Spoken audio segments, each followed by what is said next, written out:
Ito po si Snoopy, kumakain ng manok. Tingnan po natin ang paghimay niya ng manok. Kailangan nakakagala ka sa mga Kuha ni Benny. Ito po si Sai, kumakain din ng manok. Ako, wala pang ginagawa. Ito po si Benny, ang pinakamaganda.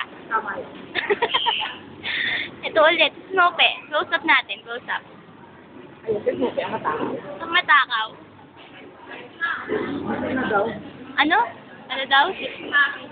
Hindi, ikaw na, hanggang sa'yo na lang. Hindi na mapupunta ka na, Benny. Ayan, tingnan po natin. Ayan, ganyan po siya magimay ng manok. Ayan. Mami, bagimay mo. Mami, ayan na po si Benedict. Himay na ang manok sa sope. Ang laki naman ito. O sige.